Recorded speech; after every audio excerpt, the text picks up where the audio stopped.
I think there's a lot of suffering happening if we look around, or if we see, if you observe ourselves, and there's usually, sometimes it's a bit stronger, sometimes it's a bit softer, but even on a very subtle level, there seems to be a lot of suffering. And many times it happens that there is suffering, but we're not aware of the suffering ourselves. And I think that's probably one of the most sort of, in a way, dangerous points, because if we're not aware of suffering, but we're suffering, then we think everything is fine, but it's not. And then I think it can sort of take a turn into, depression or this kind of stuff. So anyway, I think suffering is really interesting, not because we enjoy suffering, but I think because it's very widespread and it's sort of an everyday thing for many people. And that's why I think it's important to see also why it exists, or how it comes about that there's suffering. So suffering happens. There was a post I did a few, I don't know, months ago or something. It says suffering happens whenever your image of the world is not equal to what's happening. And that's just one way of putting it, because there's obviously also many other factors in there. But so there is, let's say, what we imagine to happen, or what we imagine to be, or what we imagine to have, and what's actually happening. And the discrepancy between the two, in my eyes, means suffering or causes suffering. So let's take a few examples. So if I think I am a great lover, and let's say I get the feedback from my girlfriend that I suck being in a relationship, then I'm suffering because I think of myself to be great at something, and someone who's closest, who maybe is the best to judge, says I'm not, and so I would suffer, right? And you could also do the example of, you're at work, and you think you're good at something, and your manager says no, you're not good at that, and then there's suffering. So it happens that basically we have so many expectations, so many images about so many different things. We have an image about ourselves. We have a self-image, and we try to make the self-image, I don't know, we try to improve it. We are ambitious. We try to be a good human being. We try to be good to others. And there are so many things we expect of ourselves. And the more we expect, the more we get disappointed. And the more we get disappointed, the more we suffer. And what also happens is, so we create an image which is basically created on, it's very complex. It's created on our past experiences. It's created on some beliefs we have. It's created on the environment we grew up with, and so on, parents and teachers at schools. And so all of this shapes an image of ourselves. And so basically what we believe is that we're an image, and we act from, in relationships, in jobs, in everything we encounter in life, we act from an image. And if someone attacks that image in whatever form, it can be something very soft, or somebody comes up, we don't even know them, and they criticize us, we get angry or disappointed or anxious or nervous and so on. So, and it's really interesting to see, we take that for granted, because such a vast majority, or we have the excuse of oh yeah, everyone else does it as well. So we might as well just stay like this and suffer. So it's always in a way that we have created such a great tolerance to suffering that we have normalized it. So, there's so much suffering going on, and we have normalized it, and it's, it has become such a high standard of suffering, that we think even a high standard of suffering is sort of normal. And I think in a way that's not a very healthy sign, because there are people, who don't like to suffer at all, and they recognize it right away, and they want to change it and go about it. And I think that's what I always went through. And I used to play tennis a lot, and in this kind of sport, when you play at some certain level, it's always like that you always have high expectations of something to achieve something, and then you get disappointed. And what we learn is that we have to try to fight, and we have to sort of be strong. It's a really funny thing, we consider, even like in self-improvement and in society in general, we consider to be strong is a good attribute that we should have, because then when we're strong, nothing can come to us. But actually, when you really look at it closely, being strong, in my eyes, means we suffer, because in order to be strong, so what happens is we identify with an image that we have actually nothing to do with. We defend it, it gets attacked all the time, every day, by small things, by big things, and we try to defend it. And by trying to defend it, we try to be strong, so we build walls around. And then what happens is we're so busy resisting and fighting that actually we're in some kind of rat race, and we're not, and we actually think it's a good thing, we tap our shoulders and say, hey, that's a great thing, I'm strong.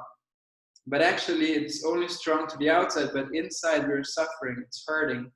And so in a way, this is all not needed, because you could now, what you could do is, let's say you have an image of yourself, you try to defend it, you try to shape it, you try to make it better. Reputation is important to us, and it's a never-ending story where I fight and defend and so on. And then what we try to do is, so we try to keep up that image and improve it constantly, but it's a constant fight to defend that image constantly. Everything we see it from the perspective of that image that we have about ourselves, and we don't realize we suffer. But so the solution to this is not to change the image of how we perceive ourselves, or that's one thing. But another very important thing here is, we try to change our image based on the perception of other people. So we want to look good in front of other people. But if you really look at it, and there's so much, like, I would even say most of the motivation of people in general is that we do things in order to impress other people.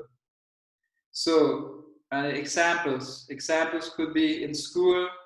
We sit in school, we get grades, we study, and we put so much self-worth into studying and into getting good grades, and that we identify with it. So let's say we get a great grade. The teacher, he says, hey, he compliments us, our parents, and we take so much pride, but also we base our self-worth on the performance on those things. And then what happens is, if we have a bad grade, obviously it's the flip side of the coin. We feel disappointed, we feel worth less, and it's not good for us. So what we try is, we constantly try to get respect, being liked from others, and we don't even know why. So it's almost, it's like a hamster wheel, where we just continue running, but we don't even know why we're doing it. And that causes all the suffering. So the solution, and then we try to solve this and be like, hey, I don't feel well in this, so what can I do? Then we think, I should study more so I get better grades, and then I will get all the compliments and the satisfaction that I was always looking for, because I want this person to like me, this person to like me, this person to like me. So we study harder. Then we think, okay, actually, all those people who have good grades, I don't have a good chance. So what I do is, I have the image of myself, no, I'm maybe not good at school, but I'm good at creative stuff or other stuff. So we try to change the image, but then again, it's a constant race, it's a constant reshifting, and it's almost like a fight, almost like a war, like an inner war that we fight, and we never find a solution. So on that level, we always try to shift the image we have about ourselves. We try not to have so many expectations, we try not to have objectives, because we know we get disappointed, and so on, right? And we try to identify, with like-minded people who all dress black or dark, or who all have fancy jobs or who drive fancy cars or whatever. It doesn't matter. Who do sports. Like, you know, we always find those groups, but in a way, we try to identify with the group because we're scared of being attacked from all those things. But the funny thing is, we're not being attacked from outside, but it's the only reason why we're vulnerable and why we think we can get hurt and what we're running away from is that this image that we have about ourselves can be touched by any event in life. And that's actually the assumption or the premise that I question here. And so basically the solution will never be in changing the image, in trying to improve yourself. Never, because, you know, let's say I feel this suffering and I don't like it. So I put myself on the path of self-improvement and say, okay, look, I heard that it's great to have goals, but I should not have a goal that's too ambitious, but also not too ambitious. So I have to find exactly the right goal. Also, I learned that, you know, when I have the right marketing funnel in my online business, and, you know, I create it, and that way I don't have to be in the job that I hate, but I can create my own entrepreneurial job, and then everything will be great. So I'm very interested in that. How can I make money without being dependent on so many people, especially my manager? So it goes on and on like this, you know. We try to improve. So how can I be in you know, in certain situations, how can I be more calm? How can I just have a better balance? The funny thing is that the peace and the happiness we're looking for comes before all of that. Meaning what? Meaning, you know, as soon as I have an image of myself, that's already too late. Because as soon as I have an image of myself, it's like the analogy with the cloud and the blue sky. Having an image of myself is a cloud. And we identify with the cloud, and the cloud can come and go and can get dark and light and so on. It can rain, it can do whatever. But what we are is not a cloud. What we are is not an image. Like, it's amazing. Like, so what we are is the blue sky that cannot be touched by anything. And that's where the only true peace lies. The only happiness, that's, you know, not even long lasting. It's like, that's where our nature is. And I'm speaking about all of this because, you know, when you see it from the solution, it's so obvious. But when you're in it, when you're identified with this whole rat race and the hamster wheel, then it's impossible to see. It's so hard. And there's also, you know, the thought system will always claim that it knows everything, and it's looking for exciting solutions. It's actually the fuel of this system is actually suffering. And it's actually not just suffering, but it's actually trying to have goals and trying to constantly achieve them and follow them. That's the fuel of this whole system that's going on. So what I'm saying in a way is, forget self-image, forget the image what other people think of you. Because if you go deeper into this self-image and what other people think of you, it's really interesting because in a way, let's say Tony, let's say I'm very interested in what Tony thinks of me, okay? And Tony is, I don't know, let's say a manager in a company. And I'm very interested in what Tony thinks of me because, let's say, I believe my future depends on that. So what I do is I think about what Tony thinks about me, and I try to impress or please that person because that's important to me, right?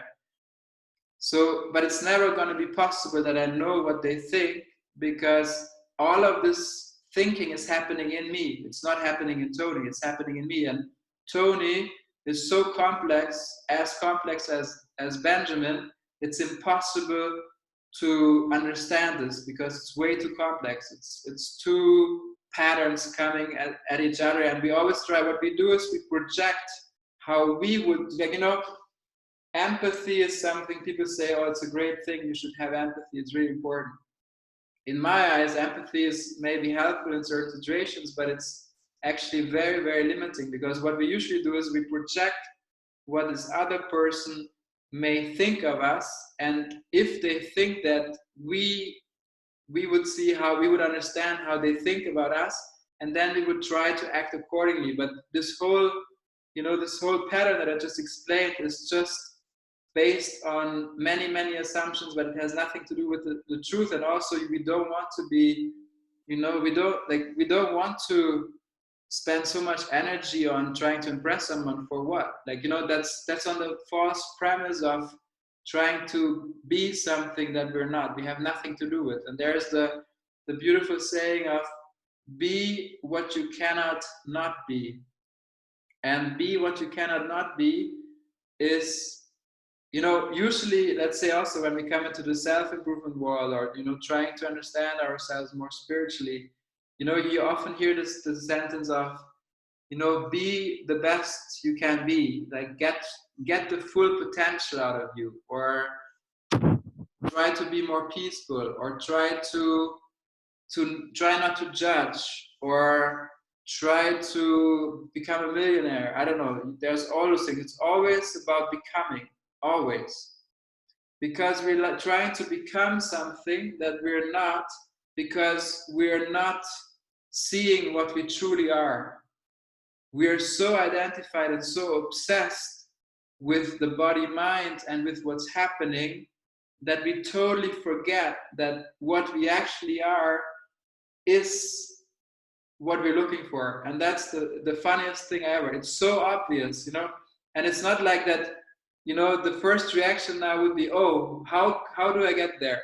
You won't get there ever, because you're already there. And you're so there that it's so obvious, except there's a blind spot that we have forgotten that we are that, because it's so obvious.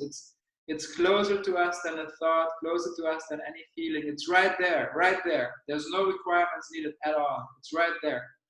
And that's why it's so hard for us to see. It's like the fish who is in water, and you would ask him, hey, how is the water today? And the fish would be like, what water? What do you mean? What do you mean by water?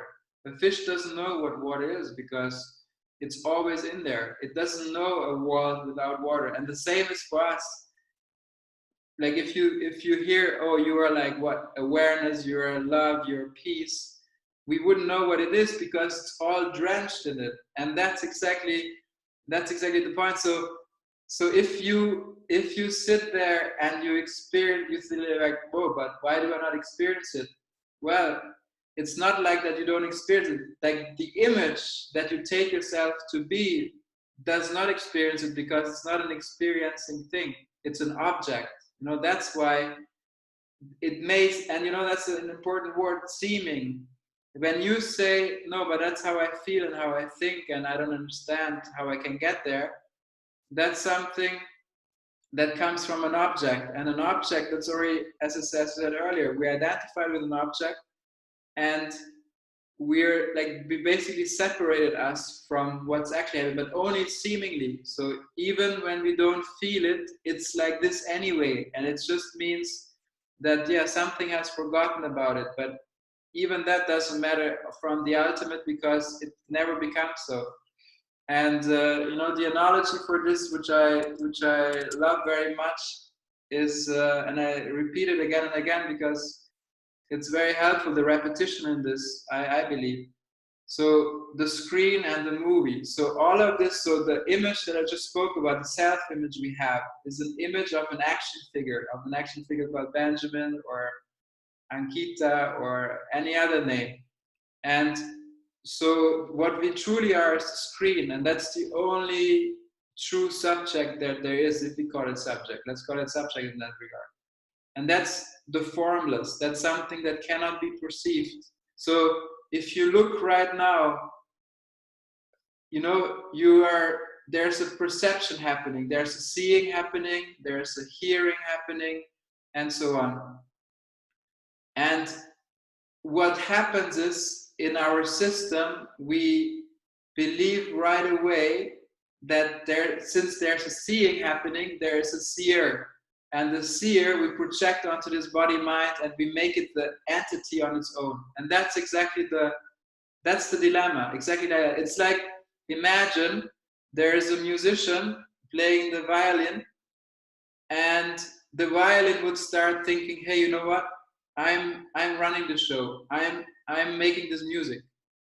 So instead of seeing that this body mind is like more like an instrument, if at all, we take the violin, which is the body mind, to be the doer of things. And obviously, you know, by definition, there's a problem in that. Because when an object takes itself to be the subject, then it's constantly, it feels like it's running against the wall constantly, like constantly running against the wall, because everything, you know, it's like we see everything from object to object. So we meet people from an image to another image. And guess what? It's going to be superficial. We are in our job from superficial to superficial, from object to object.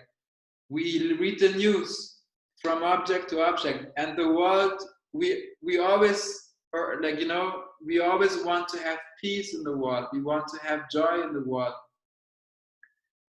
Why? Not because it's not there, but because we have identified with something where there is no peace and there is no joy, no true joy. Like we have come to a joy, a level of peace that's so poor, and you know, from the standard, it's so low that we have been fine with it, because what we do every day, and we compare ourselves. You know, we compare ourselves. Are we, you know, we're not so happy, okay, you know, and we are worried constantly, we are always on our mind, but we check around, you know, how are the others doing? And we see, you know, most of them are maybe suffering more. Some of them seem to be happier because they put fancy pictures on Instagram, or they put, you know, because we don't know them so well, we're not constantly with them, so we only have the great impressions. And so that's happening all the time. And, you know, the level has become so low that we have forgotten how amazing life is. Like how amazing life is. It's like full of life. It's like we're soaked in, you know, joy and peace. And I don't want to speak about it so much, because as soon as, you know, what we believe we are, the object, hears that, we make it the thing again, say, oh wow, so I'm the object now, and I just heard, I can become the peace and the joy that I'm looking for. But it doesn't work like that, because we are already there. So yeah, it's interesting. So I'm just looking at, there's a comment on Instagram. So the movie is so distracting. It feels hard to focus on the screen since it's not an object I can focus on. Yeah, very good. Exactly. That's how it is. So, you know, the world of in the movie, right? The objects, the fancy stuff, the exciting stuff, the hopes, the sorrows, the worries, the fun stuff, the everything is so much noise. It's so much noise happening on the screen. And we are identified with it. We're so obsessed with it. And all our goals in life are about, you know, trying to get better as the action figure. But it's so insignificant. And we put so much energy into that, but it's so insignificant. It doesn't matter at all. Like what's happening in the movie has nothing at all to do with who we are. Nothing ever. But we're so obsessed because we're identified with some action figure in the movie that we spend, I don't know, hours and hours of thinking what this other person may have meant when they wrote this text. Or I don't know, it gets really absurd. Or we are worried about what's going to happen in 30 days or tomorrow or in 1 year. We're so worried about the movie, but only because we think it's about us, because we have forgotten to see what's actually happening. And all of this stuff happening in the movie is so insignificant.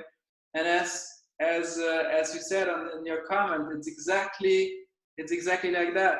That it's so hard to look at the screen at what we truly are, the formless, because it's not an object. Exactly. And it's so easy for us to look at objects, right? Because we're used to looking like this. That's an object and that's an object, and we're familiar with that. But we're not familiar with, you know, it's not about perceiving. It's like being the formless. It's like being what we are. And the funny thing is, it's always there. Like that's what life is made of. Exactly that, the formless. It's appearing as a form, but it's the formless. But we see objects from an object, we create another object, which we think is the subject, but which is an object, and then that continues and continues. It's exactly like that. And there's another comment which says, yes, the mind wants in on the action. Exactly. We are so, the thinking, the mind, or you may call it the thought process or so on, it constantly needs action to actually survive. So this action figure, it's like it truly believes, and it feels as if it's a long-lasting, independent, separate entity. So, but if you look at reality, that entity does not exist. It does not exist. It's being created from moment to moment. That's very important to see.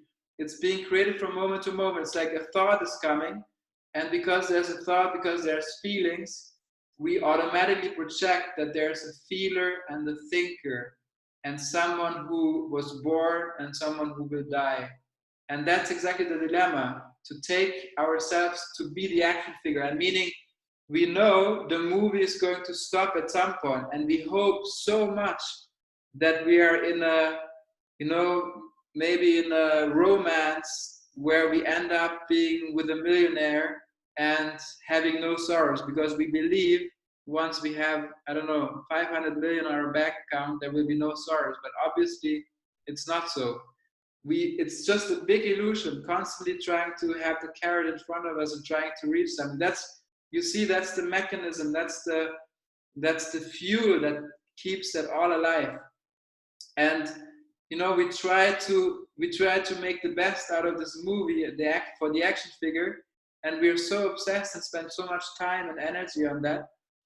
And and that's just amazing. But once we see through that, and we see basically we catch this in the act of happening, this mechanism, we're out of it, we're free.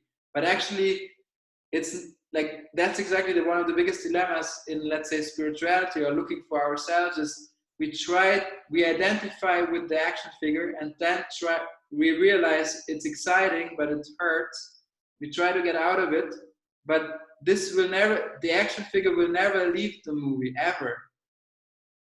But that's the funny thing. So we don't have to worry about the action figure. It will continue its thing. The script is written. But it's enough to see that we have never entered the movie in the first place. So there's a question or a comment from Zoom. So if the entity doesn't exist, who is creating the entity? Yeah, interesting. So, so if you look, so even in the question, it assumes that the entity exists, but maybe you were also writing in a more humorous way, it doesn't exist. If you take the screen, and the screen is the only reality, and what is an action figure? An action figure is like a pixel, and it's moving, and it's basically appearing and disappearing. That's the nature of an action figure. Maybe in the momentary, it may look like an action figure and say, yeah, look, this is this action figure. But if you really look at the nature of the action figure, all you will see is a screen. And there's like this, the saying of Rumi, this poet. He says, I was looking for myself, and all I found was God. And I was looking for God, and all I found was myself. And it's exactly that. So the entity is not being created ever, because it's never reality. From the point of view of the entity, which is non-existent, it's just being created. It's being created like an appearance, and it's trying so hard to give that appearance a reality, but it's never able to make it. But from the perspective of the screen, it's crystal clear that there's no entity. It's crystal clear that it's just an appearance in the screen. But from the perspective of the entity, it seems as if. But that's important. It never actually happens. So So yeah, hold on, there's more comments here. I meant it once to claim the beingness we are, exactly. As you pointed out, I wants to objectify. Exactly, so that's also a great point. So absolute self-discovery is mentioning. So he's saying, I meant it once to claim the beingness we are. So what happens is, there's an identification happening as an action figure, and then this action figure is claiming, exactly, it's claiming that one day it will become the screen. And that means basically, you know, we are on our self-improvement journey, our path, and we are trying to, on the path to become the screen. That's sort of the entity, the illusory entity hears, oh wow, I can become a screen. And then that's basically, oh, I can be enlightened, I can be liberated. And then what happens is, as the action figure, it tries to become a screen. And obviously in this analogy, it's so obvious, it's never going to be possible. But this is exactly what we're trying to do, because, as I said earlier, again, we are the screen, and we can never not be the screen, no matter how much we believe we are not the screen. And then we identify with the action figure, then we try to become the screen as the action figure, but that will never work. So it's enough to see that we have never entered the movie in the first place. And guess what? That's a tough one in a way, because what happens is, you know, this action figure, we usually, what we do is we look around in life from that perspective, this object, what we take to be a subject. And then we think we are basically, in a way, we believe we are the screen, and that's the action figures everywhere around. But what's needed in a way is to go back and see this body mind as the action figure, because everything that's perceivable is in the movie.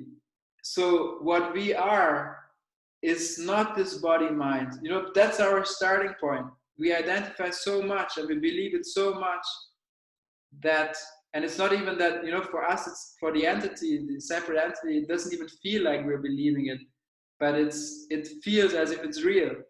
So what we do is we see everything from this perspective, but in a way, what is, you know, what needs to happen is that we go a step back and see this body mind as being part of the action figure, because everything that's perceivable, meaning everything I can see this body, everything I can touch, I can listen to, is in the movie by definition.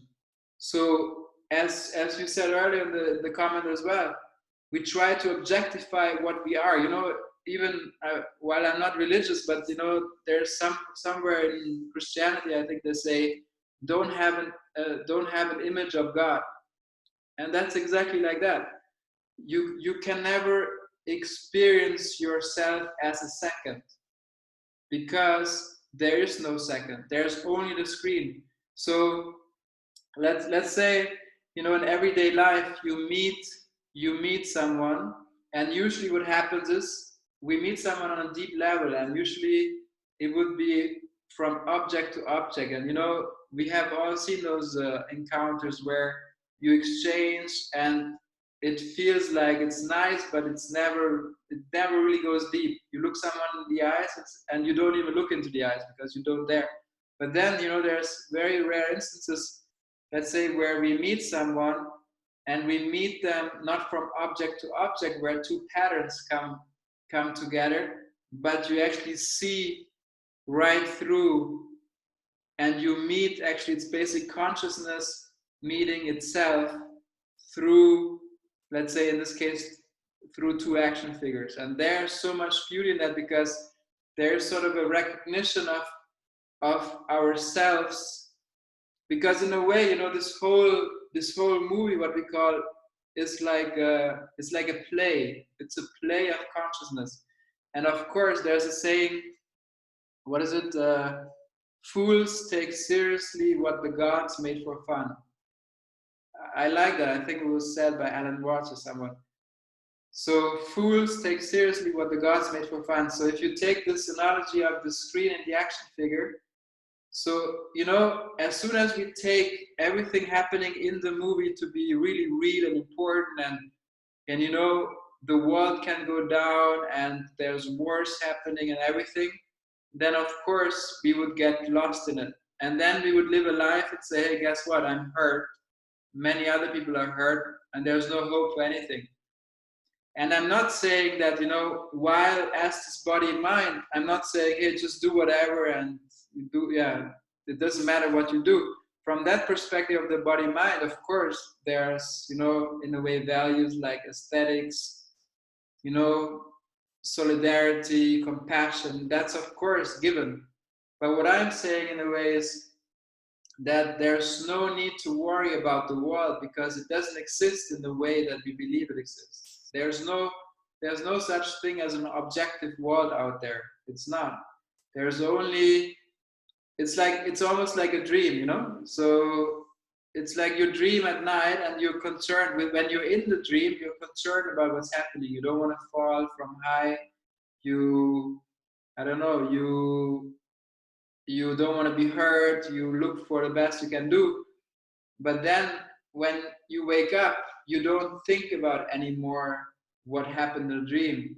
You don't care, right? You're not like, oh shit, in the dream I was standing in the cold and I didn't have a jacket. Oh shit, what do I do? Right? You're least worried because you know in the waking state, you know that it's, yeah, it was an appearance. And when you were in the dream, it felt as if it was real, but it's just an appearance and that's it. So yeah, just looking. Like it's a doer. Okay. So yeah, the doership is also something. There's, it's like the action figure is pretending like it's a doer. So let's go into that a bit. That's also interesting because so what happens is, as I said earlier, let's go into thoughts because I really what I always like is to when you know when we just don't talk in theory, but when we also experience it and make it very tangible. So take thoughts, for instance, or feelings. To say um, thoughts and feelings are, it's like almost like a stream, right? There's a stream of thoughts, there's a stream of feelings. And what we usually do, the action figure claims, so let's say there's a thought coming and the action figure claims that was my thought. And then automatically it believes it's the thinker of the thought or the feeler of the feeling. And then what happens when we have good thoughts, we are proud and we think, wow, look, I'm such a positive thinker. It's great. I'm like, wow, it's awesome. When we have bad thoughts, we feel guilty and we feel like, oh my God, I shouldn't think that. That's not very good. And oh yeah, forget about it. I can't ever speak about this thought I just had, you know, to anyone because they may judge me. So that happens when we take thoughts to be ourselves while we have nothing to do with them at all. So if you really observe closely your own thoughts, you will see that thoughts just come and go. It's basically, I mean, you can find 14 million explanations of what's happening, you know, with frequencies, with if you're at the beach, if you're in a city.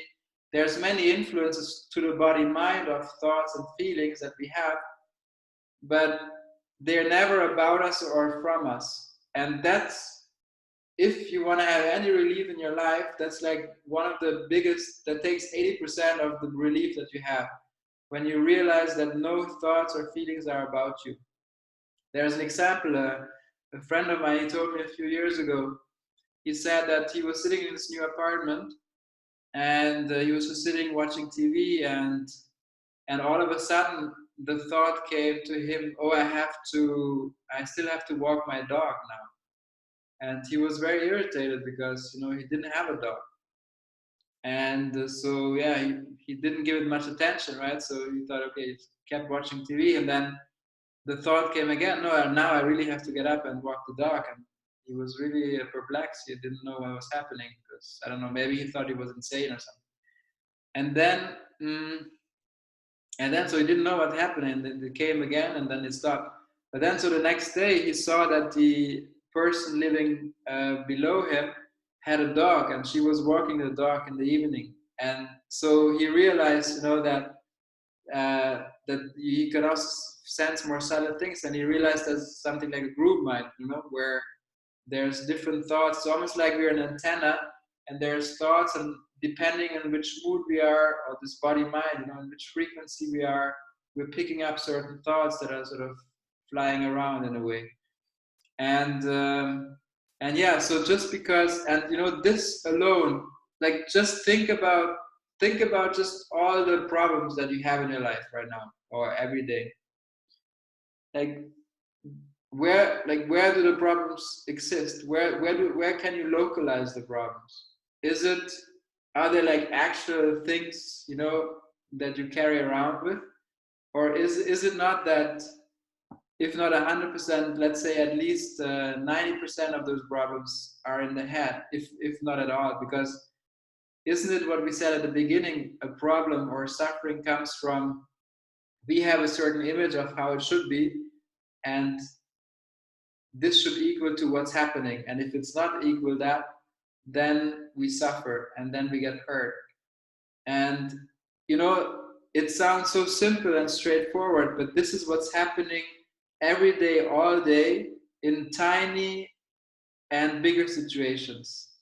Like, you know, as soon as we realize, let's say, I don't know, we sit there on a Saturday afternoon, we feel great, all of a sudden a thought comes and says, oh, I could have cancer in 2 weeks. And then we get completely lost in many things, and we research and say, oh yeah, look, I may have the symptom, I have this and this. And then the day is destroyed, although we are super healthy and you know, nothing is happening. But it's just a thought that has so much, it can have so much power over our lives. And that shows you, you know, that shows you the wrong, or like the false identity that we have created, and that we go about in relationships and our job and everything. And that's sort of what makes us forget what is, or like, you know, makes us forget the paradise, this immense peace that is always there. And when we try to change the world and try to bring peace into this world, it will never happen like this. Not the way we think, from object to object. You know, it will never happen. But there's no need. The good news is there's no need. You know, there's the sentence on the back of my book. It says, changing the world by finding out who you truly are. And that's exactly, so if you want to be like a change maker, or if you want to change the world, like truly, if you want to truly change the world, forget donating money, forget professionally helping others, forget all this stuff. If you truly want to change the world for the better, for you and for everyone else, just discover what you truly are. Discover that you are the screen, and that all the suffering is happening in the movie. And guess what? If you are not an action figure in the movie, no one is. So all of this stuff that's happening in the movie is just appearances. But again, because it's important, because I speak to many people here, it's important. I'm not saying you are in the movie as an action figure and you just shoot around and you just, you know, don't give a shit about anything and anyone. No, not at all. Because as the action figure, as the appearance, of course, you know, when you are identified in there, of course you do the best you can. You know, you show compassion, you help from moment to moment. But what I'm sort of saying is, we're so far away from what we actually are, that it's worth exploring what we truly are. And I'm not telling you what you truly are, because I cannot. Nobody can. It's not an object. You cannot objectify what you are. You are what you are. But all I'm saying is, in a way, what also this comment was, you know, while you can objectify what you are and what other people are, just sense what's there already, always. You know, there's appearances that come and go, and then there's something, you want to maybe call it in us, or when there's a pause, there's something that's always there, that's always so. that was there when you were 1 year old, when you were 5 years old, when you were 10 years old, when you were 70 years old. And that is what we are. And that's, you know, the more noise there is and the more noise we get lost in, the further away this seems to be. It seems to be, but it's still there. It's not just there, that's what you are. But in a way, the more, you know, your senses are not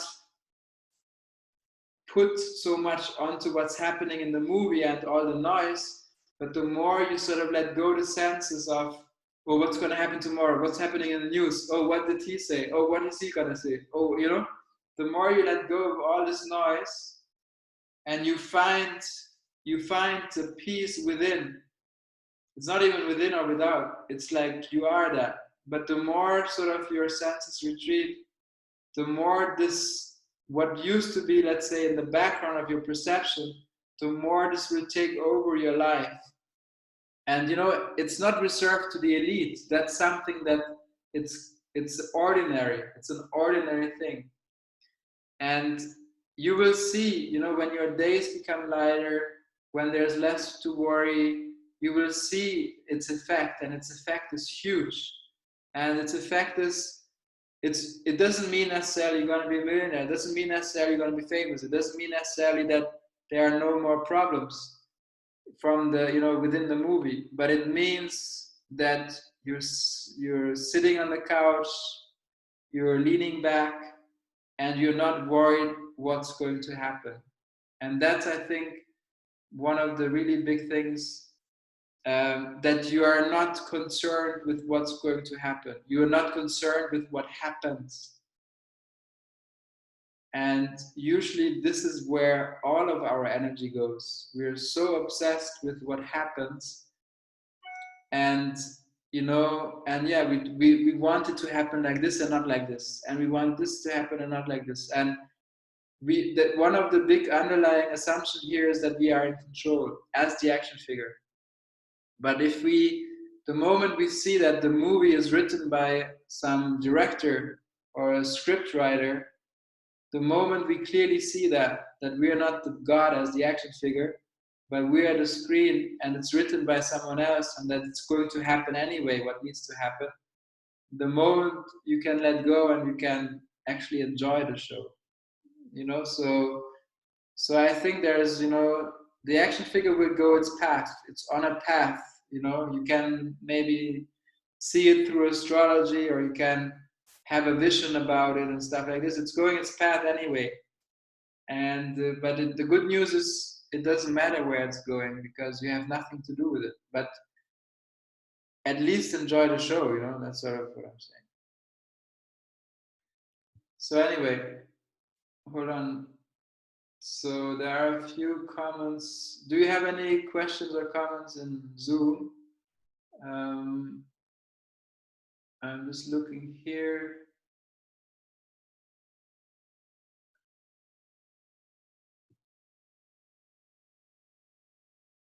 Yeah, here we are God come to play these actor roles, but we forgot we were playing roles and it took to be real, exactly.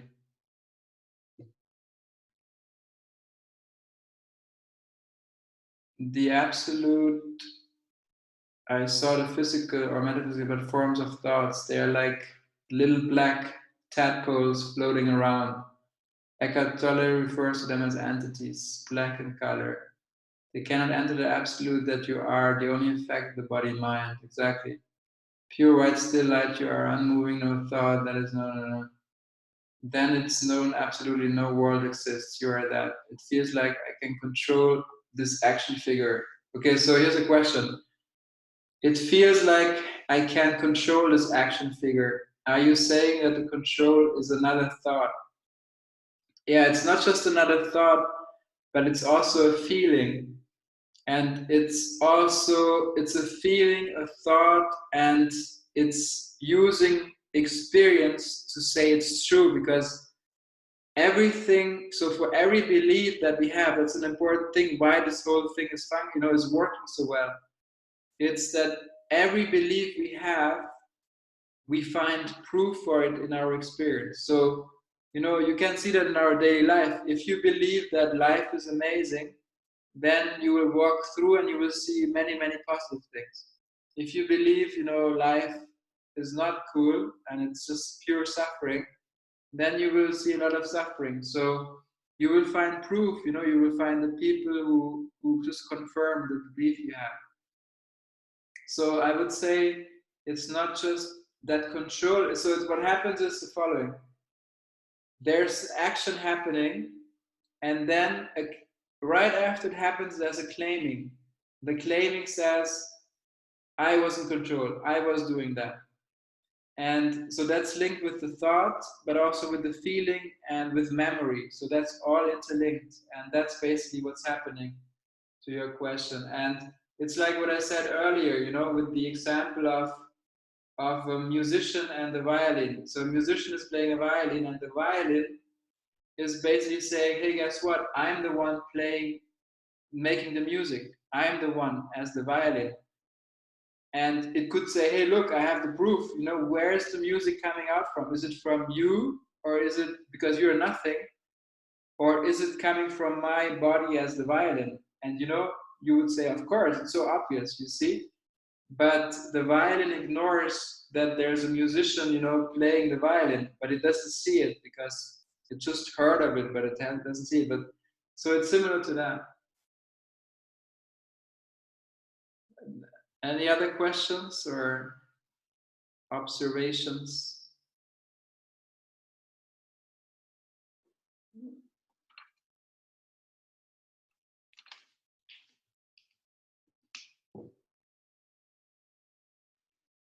Okay.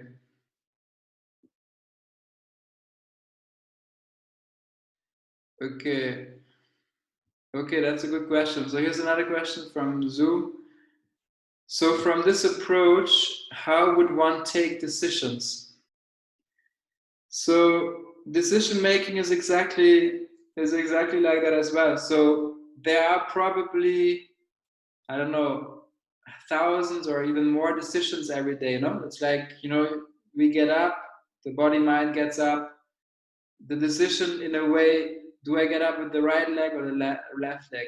Do I touch my face or not? Do I brush my teeth first or not? Do I have breakfast or not? So there's constantly decisions. If you think about decisions, the concept of decisions, and it's happening all day, every day. But then the mind picks just like a few of those decisions and says, I have control about this decision. So it's the same thing. It claims, the body mind claims that it's the one taking the decision.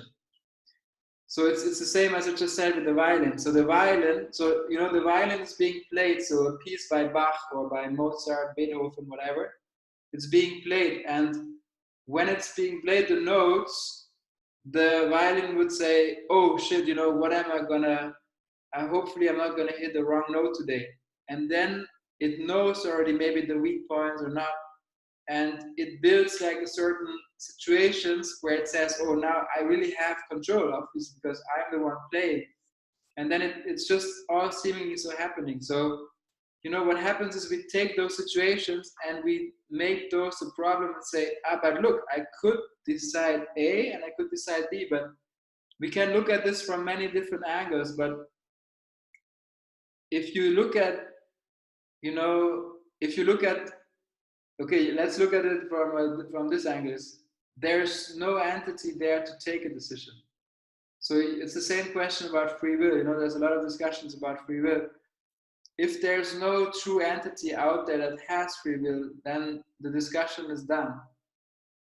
And you could argue, you know, from the action figure point of view, there's no such thing as free will, but then it's more like a universal thing. Like from that perspective, there's just freedom, but there's never two entities where a free will be executed, and decisions as well. I mean, have a look yourself, you know, you shouldn't trust me or believe me what I'm saying, but just have a look in your life, you know, like how are decisions being formed? There's many influences, you know, there's thoughts coming, there's bros coming, cons, you speak to people, advisors, that person says this, all of a sudden you get a phone call from someone else.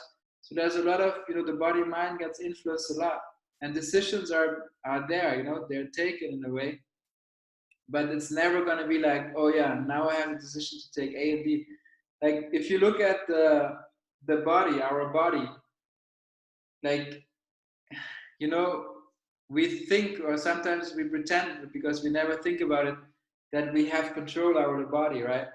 But if you look at all the functions that are happening on a biological chemical level in the body, there's probably, I don't know, thousands and millions of processes happening at any given time. So cells are splitting, we're breathing, we're, I don't know, digesting. All those different organs are doing things. So if we had control over our body, full control, I mean, control means control. Like I have full control. Anyone would die after probably 2, 3, 4, 5 minutes, because I would forget to split the cells in the lower leg. I would forget to pump the blood, or I pumped it in the wrong direction. So I think the body mind beautifully shows it. Like everything that's very close to us shows exactly how this whole thing is functioning. Hold on, there's 2 questions. So here's one comment from Emilia. Unconscious mind creates a sense of reality and therefore safety. Yeah, I wouldn't call it unconscious, but yeah, exactly. The mind creates a sense of reality and therefore safety. Exactly. That's what it's constantly trying to do, because it knows, something knows that it's just an appearance, and it's constantly looking for safety, reassurance, and reality, because it doesn't have it on its own. It always needs to create it. And that's exactly the dilemma. And that's exactly like that. Exactly. So there is a comment from Benjamin. If I should not believe any passing stranger, why should I believe any strange thought that comes into my mind? So you should also not believe any thoughts that comes to your mind, because what you are doesn't need to believe anything. Like that's actually a good thing, not to believe any thoughts that comes to the mind. And I think it's important to learn that, because that's how we usually function, right? There's thoughts coming, there's feelings, and we analyze, we judge, we compare, and then we think, we draw conclusions, and we do things. And that's what I'm saying, that's happening anyway, and you can try to stop that, you can try to only have positive thoughts, but that's not what I'm talking about here. I'm talking about just be what you are, see the thoughts that are passing by, and see that everything that's happening, let it happen. But in order to live your life, you don't need thoughts to navigate. It's more like, it will happen automatically. It's on autopilot, and there's no control, there's no interference, there's nothing. It may sound, to the action figure, may sound very depressing and very sad, but from the perspective what you are, that's freedom. That's freedom, exactly that. Anyway, so if there's no more questions, then I would say that's it. So we have this, for those of you listening, we have these Zoom meetings for Instagram Live every Monday and Thursday at 7 p.m. Swiss time for the next few weeks, maybe months, let's see. And that's it. So thank you for joining, and see you next time.